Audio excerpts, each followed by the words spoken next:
Democrats want you to forget all about the shutdown shellacking. So they're launching a smear campaign disguised as a bombshell, the Jeffrey Epstein emails. Congress is dumping thousands of documents, and Democrats are using them to frame Trump. But we've been combing through them and can't find anything nailing Trump. Even Axios says the emails contained no real smoking gun.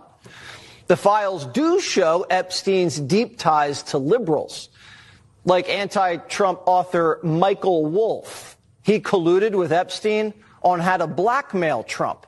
Wolff told Epstein in 2015, if you should let him hang himself. If he says he hasn't been on the plane or to the House, then that gives you a valuable PR and political currency. Why is Wolff giving a pedophile PR advice and coaching him to take down the president? That wasn't the only writer Epstein colluded with. A New York Times reporter gave Epstein a heads up that a former cop was investigating him for a book. That reporter was pushed out of the company after they found he asked Epstein for a $30,000 donation. Larry Summers, who worked for Bill Clinton and Obama, was also pen pals with Epstein. He was asking him for tips on women. Who goes to Jeffrey Epstein for dating advice? Epstein didn't just have ties to the Democrats and the media. He had foreign connections. Before Trump met Putin in 2018, Epstein was pitching himself to the Kremlin, saying he could give Russia insight on Trump, which is weird because if the Kremlin was controlling Trump like the Democrats accused him, why did they need insight? He wasn't just any old rich American. He was well connected to top players all over the world, from Israel to Saudi Arabia. And it wasn't a secret. Epstein went to Clinton's White House 17 times. And Slick Willie was a frequent flyer on the so-called Lolita Express. Clinton and Epstein seemed like pals. But when it comes to Trump, Jeffrey had TDS. I have met some very bad people, none as bad as Trump. Not one decent cell in his body. Trump should wear that like a badge of honor. The slimiest guy in the world. Hating you is a good thing. Epstein even admitted Trump, quote, never got a massage. The same author Epstein colluded with even said this.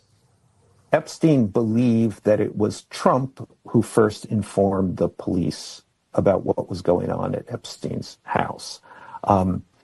And from that point on, they were nothing but bitter enemies.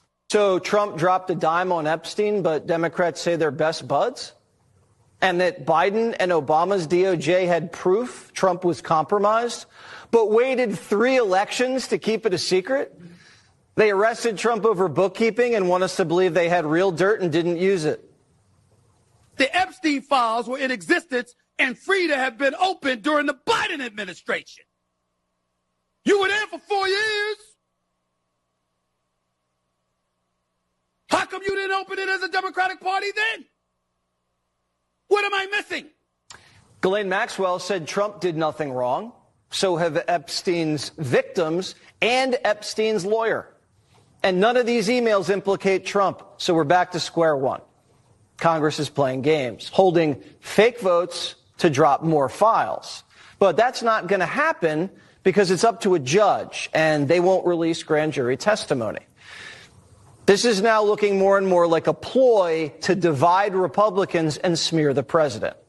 For a party that claims to care about affordability, they sure waste a lot of time on old emails. Primetime wants to get to the bottom of the Epstein saga more than anybody. We've been covering the story for years. But the story isn't about Trump. It's about foreign intelligence, blackmail, and cover-ups.